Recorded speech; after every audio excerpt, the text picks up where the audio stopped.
R. Miller, 1991, asks, I've seen you discuss the difference between genetically gifted versus regular people and how it is different training these two classes of people. However, I haven't seen much discussion on the genetic capability of an individual in regards to certain lifts.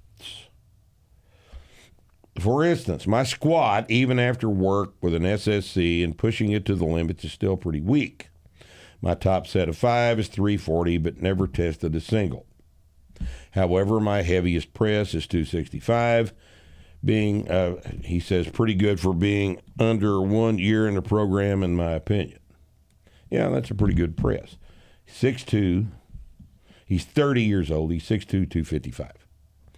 So that's a little slightly over body weight press. That's pretty good press. That's pretty damn unusual. He's got a 265 press and a 345 squat. A 340 squat for set of 5. Right. However, my buddy has been running a very similar program and has a 455 squat, but only a 185 press.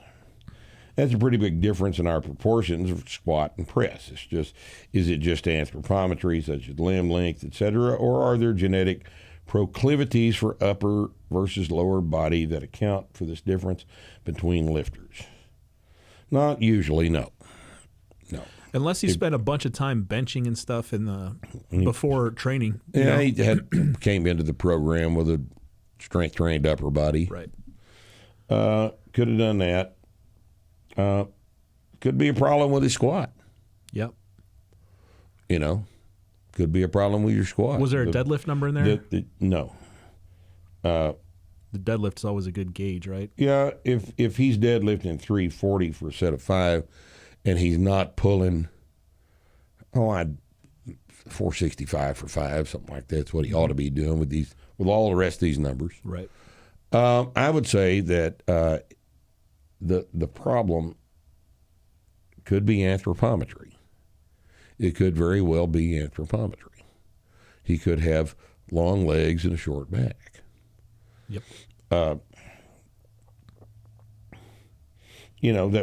would produce a mechanically less than perfect situation for the squat, but could be that you've been, squatting too deep.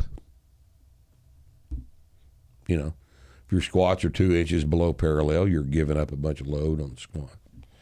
There could be all kinds of things like that wrong with, you could be not, paying attention to your starting strength coach in terms of hip drive as the primary method of getting up out of the bottom of the squat. The squat is the most technically demanding of all of these major lifts.